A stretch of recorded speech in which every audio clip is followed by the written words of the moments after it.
News alert India. साथियों, आज बड़ी दुखद घटना बुलंदशहर में कल हुई। दो साधुओं की निर्मम हत्या करने का काम हुआ। निश्चित रूप से बहुत दुखद है। और उत्तर प्रदेश के अंदर इस लॉकडाउन के अंदर भी हालात लॉ एंड ऑर्डर के बेइंतहा खराब हो रहे हैं। गोरखपुर में पुजारी की हत्या हुई। एटा में 5 एक ही परिवार के लोगों की हत्या हुई, ब्राह्मण परिवार के। और पिछले 15 दिन के अंदर 100 से अधिक हत्याएं उत्तर प्रदेश के अंदर हो गई, जो निश्चित रूप से एक चिंता का विषय है।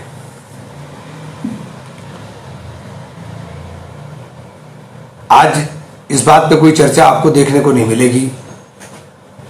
मैंने बार बार पिछले 1.5 महीने से कह रहा हूं कि मीडिया के अंदर जो जहर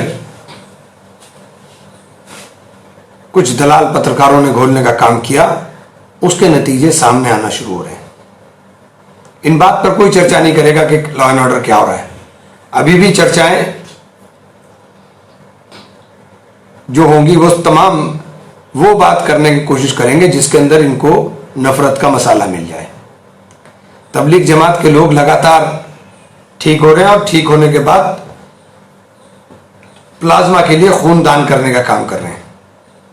उसके ऊपर कोई चर्चा और कोई बात दिखाने की बात नहीं करेगा। गोरखपुर के अंदर मस्जिद में घुसकर के तोड़फोड़ करेंगे, उसको प्रमुखता के साथ दिखाने की काम करेंगे। गाजीपुर में अजान के ऊपर पाबंदी लगाई थी, अब डीएम कह रहे हैं मैंने नहीं लगाई। लेकिन यह नफरत का खेल चल रहा है, यह नफरत का खेल चल रहा है। क्वारंटीन सेंटर्स के अंदर जिस तरह की तस्वीरें आ रही हैं, वो निश्चित रूप से मन को विचलित कर रही हैं। आपका ट्रीटमेंट उत्तर प्रदेश के अंदर सफाई का, मैंने कल देख रहा था कि सफाई मेडिकल कॉलेज का, आगरा का, जिस आगरा मॉडल की आप दुहाई देते नहीं थक रहे थे, उस आगरा के मेयर जो आप ही की पार्टी के हैं, वो कह रहे हैं कि आगरा वुहान बनने जा रहा है। जागिए योगी साहब, जागिए। नफरत की सियासत करने के लिए आपके पास बहुत वक्त है। भी प्रदेश को बचाने की जरूरत है। प्रदेश बचना चाहिए। नफरत की सियासत बंद करिए।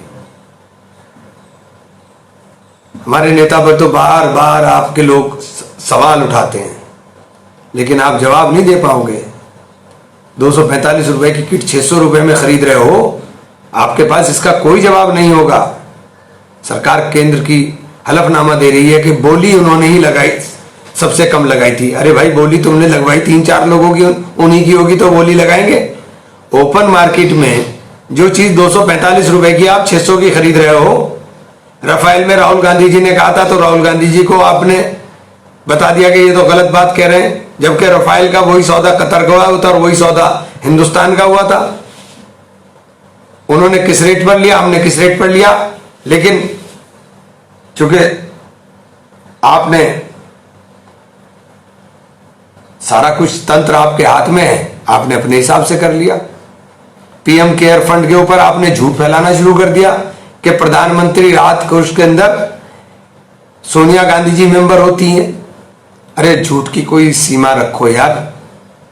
प्रधानमंत्री राहत कोष सरकार के हाथ में और सरकारी तरीके से वो चलता है। आपने पीएम केयर फंड बना लिया, हजारों करोड़ रुपया उसके अंदर आ गया। उसका हिसाब किताब नहीं होगा क्योंकि वो सीएजी से बाहर रहेगा। कहां जा रहा है देश? इस कोरोना के अंदर भी जब लोगों के सामने रोजी रोटी का सवाल पैदा हो रहा हो, देश के अंदर ये हालात पैदा हो गए हों कि लोगों के कारोबार कैसे चलेंगे, डिमांड और सप्लाई के अंदर गैप इतना हो गया हो, उस सूरत में भी इस प्रकार की हरकतें होंगी।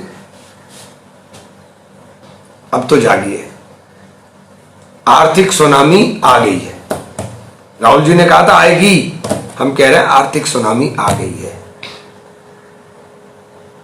देश के अंदर बड़ी विकट परिस्थिति पैदा होने जा रही है। लॉकडाउन खुल भी जाएगा, लोग करेंगे क्या? बड़ी अजीब परिस्थिति देश के अंदर हो गई है और हम केवल विपक्ष का काम है जगाने का। हम जगाने का काम कर सकते हैं, हम तो आपको आगाह करने का काम कर सकते हैं। इसलिए मैं उत्तर प्रदेश सरकार से भी और केंद्र सरकार से भी कहूंगा कि देशवासी जब रहेंगे तभी आप सियासत कर पाओगे। अभी देश को और देशवासियों को बचाने का समय है। बहुत बहुत धन्यवाद। सच को वायरल करने की मुहिम का हिस्सा बने। बड़ी और ताज़ा खबरों के लिए हमारे चैनल को सब्सक्राइब कर बेल आइकन जरूर क्लिक करें। अपने विचार कमेंट बॉक्स में दें। अगर आपको खबर पसंद आती है तो अधिक से अधिक शेयर करें।